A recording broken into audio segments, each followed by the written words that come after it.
ചെറുപ്പം തൊട്ട് ഈ കല്യാണത്തിനെ പറ്റി എന്തൊക്കെ നുണകളാണ് നമ്മൾ കേട്ടേക്കുന്നത്. പൂമുഖ വാദക്കൽ സ്നേഹം കൊളുത്തുന്ന പൂന്തിങ്ങളാണത്രേ ഭാര്യയെന്ന്. ഇങ്ങനൊക്കെ എഴുതുന്നമാരിപ്പോ എവിടെ ഉള്ളതെന്ന് അറിയാലോ. വേറൊരുത്തൻ പറഞ്ഞിട്ടുണ്ട്, marriage are made in heaven. അവനെ എന്റെ കൈ കിട്ടിയാലുണ്ടല്ലോ. Because I am Indra, I hear everything. ഭൂലോകത്തിൽ കല്യാണം കഴിഞ്ഞ പുരുഷന്മാരിൽ ഭയങ്കര അതൃപ്തി നടമാടുന്നുണ്ട് പ്രഭു.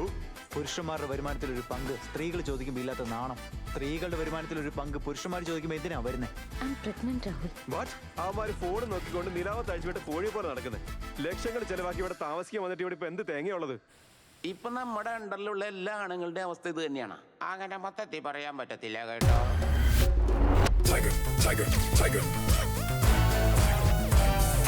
Tiger, tiger, tiger. Tiger, tiger, tiger. ഇവന്മാരുടെ ചെറിയ പാവന്മാർക്കും പാവന്മാരുടെ യുവമാർക്കും അങ്ങനെ അങ്ങ് മാറ്റി കൊടുത്താലും. Yeah, my luck got flips, ain't face no rules. Even my vibe got switched. He got my problems, I got his step. Tried to act cool, but I failed that at swap, swap, swap. Good morning sir. നിന്റെ uniform എവിടെ? മാർക്കറ്റിൽ മീൻ വാങ്ങാൻ വന്ന പോലെ സാരി എടുത്ത് വന്നേക്കുന്നു. സാറല്ലേ പറഞ്ഞ് ഓണേഴ്സും സെർവൻസും തമ്മിലുള്ള വ്യത്യാസം അറിയാൻ ഈ ഡ്രസ് ഇടണമെന്ന്. എടാ നിങ്ങളൊന്നും മിണ്ടാതിരുന്നു. ഇതൊന്നും അല്ല ഇപ്പൊ പ്രശ്നം. എന്റെ അമ്മ എങ്ങനെ മരിച്ചു പോയെന്ന് എനിക്ക് മനസ്സിലാവുന്നില്ല. നിന്റെ അമ്മ അതിന് മരിച്ചു.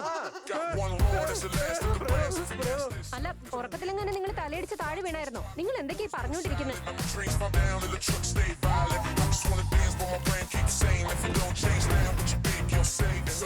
ലക്കിനും ഗുഡ് ലക്കിനും ഒരു ലിമിറ്റ് ഇല്ലേ? എന്താ ഇത്?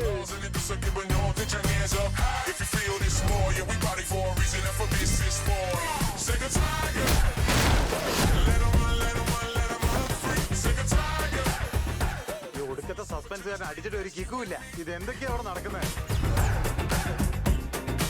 ഈ കല്യാണം എന്നുള്ളത് മുൾക്കസേരയാണെന്ന് അറിഞ്ഞിട്ട് കൂടി വെറുതെ അതിലേക്ക് ചാടിക്കേറിയിരുന്നോളും. എന്നിട്ട് ചുമ്മാ കിടന്ന് മോങ്ങുകയും ചെയ്യും.